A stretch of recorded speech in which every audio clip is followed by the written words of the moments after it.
Okay. Alright, so we started out with Lap Sau, just regular Lap Sau stuff. I was going to do much more, but it's okay. So we're doing Lap Sau. And here it's important when he goes to Fuch Sau and punch me that I don't withdraw and let my arm, I'll do it on the other side, that I don't let my arms collapse so he can go over with both hands. Okay? So we're doing this. Chats out. We're doing this here. When he touches my punch with his Wu Sau going forward, I respond with the Wu Sau first and go to Bong Sau without going back here first. Punch, go forward with it. See, I have to avoid letting him get through, and now he has a bridge over both hands. He can hit. So I make a Wu Sau first, and then I make my Bong Sau with the edge up here. And now I can, don't be so stiff. See, my idea is to punch over and hit him. So is his idea. If he goes high, I punch him here. If he goes correct position with his Bong Sau, I can't punch him there. Right? And I can't punch him over the top either. Go. Yeah. But don't be stiff. Right? You keep your hand there, but you don't stay stiff. Right here. Okay. Now, from here we went into what is this stuff all about? And he figured out real quick, if I'm in the boxing position, he can use his first punch to punch through, and if it doesn't go through, bridge and Lap Sau, or rather Fuch Sau and punch over the bridge. Okay. Quick, it's like this. Boom, boom. Hey, don't lose it, okay? Boom. Yeah, correct. Keep the bridge on. Keep this on. Then it's difficult for me. No, he already punched me. Punch me back. No, this hand. He already hit me. Punch me back. How am I going to hit you with the second hand? Just punch me back. That thing, you don't have to worry about it, okay? That's the reality of it. So the other part is, if I punch not here, where he can bridge, but if I punch over, what's he gonna do? He's gonna go step in with this one, step further, and punch here at the same time. Okay, it looks like this. Let's say you stay left forward.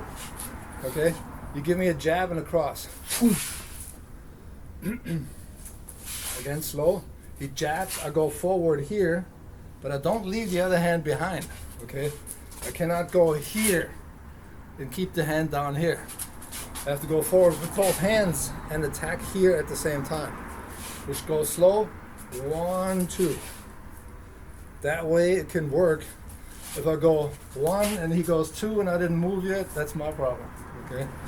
So the worst thing to do in any kind of fighting situation is to stay here in the punching distance where the fists hit and try to do something in control. You have no chance if you do that. You see something coming, you go in and you hit. Even if you miss, you're going to hit something. Even if there's a punch coming over the top maybe, boom, you hit something and his punch is not going to be that hard. The next part with the Bong Saus doesn't really apply against somebody who doesn't do Wing Chun. But let's say you got a guy who's doing Wing Chun and you're in a chain punch fight, just practicing maybe. Okay. So whenever he punches over mine, to keep me from punching high, I can go to bong, punch, punch. So here, boom, boom, boom, boom. That's the Lap Sau. Boom, Bong Sau, Fuch Sau, punch. Except the Fuch Sau is not just to make his hand go Bong Sau. The Fuch Sau is to punch. That means here, Bong Sau, punch, punch. Okay, Fuch Sau, punch, punch, punch. It's the same thing motion-wise. It's the same movement. Boom, boom, bam, bam. I don't have to open my hand, but I can. Or I can go boom, bam. Fuch Sau, punch me. Okay, from the other side maybe. Punch left, punch right first. Keep the elbow low. Here. Fuch Sau. And punch. Lan Sau. Don't do Gan Sau. You can slip up and punch you. Lan Sau, punch. Depends on where his other fist is. here and yeah. Okay, again, if I keep my other hand back, no chance. I have to get both hands forward. That way I have a chance of catching him.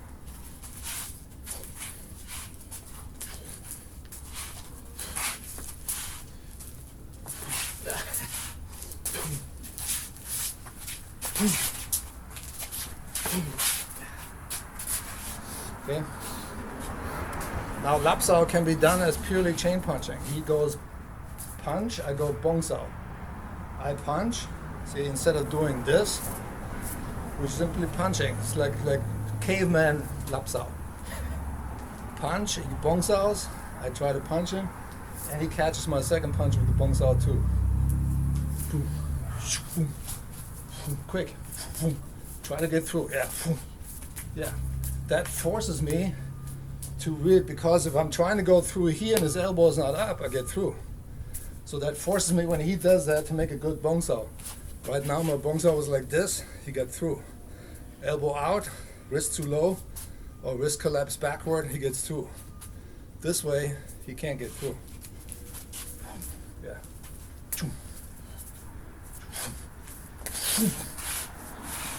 One, two, punch here.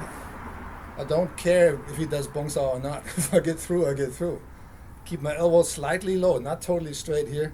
And then I punch over this, boom, and I'm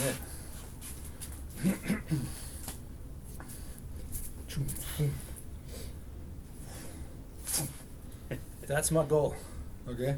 I'm not here to make him go Bong Sau. My job is to hit him. I made a Bong Sau, I saved myself from that punch. There's another punch coming. I got a punch before that second punch hits. Okay? Hopefully he can Bong Sau correctly so I don't get through. If he doesn't Bong Sau correctly, now he did it correctly. He turned and his elbow was up high enough I couldn't get through with either punch. So now he has a choice. Punch through, punch again, or Fak Sau. This one? Yeah. Lan Sau and Chan Sau or whatever, punch, whatever here. Okay? Second, this last one is more beauty style. It's okay. Yeah. See, when he punches over his Bong Sau to make me go Bong Sau, I can go Bong Sau and punch through.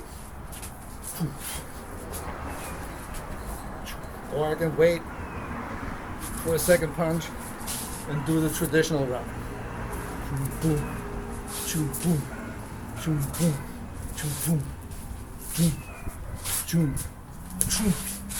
I'm in. I'm just punching under his wrist of his forward going punch here. Now he has to keep his elbow real low to keep me from getting through. Ah, there's another Bong Sau. So Lap Sau is really useful in chain punch fight because there you can use all of this stuff. Here he can Bong Sau and hit and hit. Every time I'm on the outside and I'm a little bit off center, he can use that. If I'm on center, then it's very difficult to use. But he continues the movement, he stopped my second punch. Now he can punch through here. I better keep my elbow low and I better go forward myself to crowd his territory and to keep him from hitting me. So you can you can add the Bong Fuk Chun or so-called Lap Sau drill very easily in the chain punch fight. And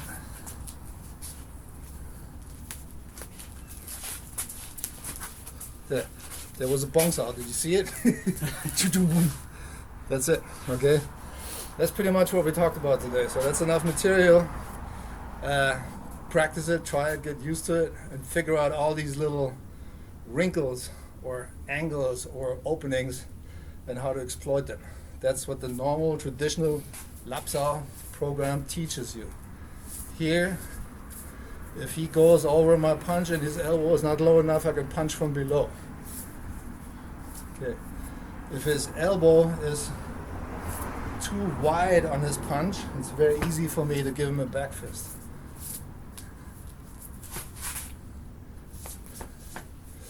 Or now I can Lap Sau.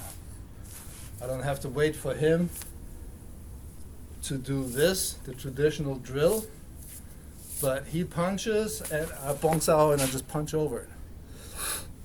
And there are many variations of this, about 4 or 5 or 6 in the program, in the student program, which is program 7 and 8. And we're going to go through all of those next class. Take care. I hate this. Can't see. Where's my cursed cursor? There. Bye.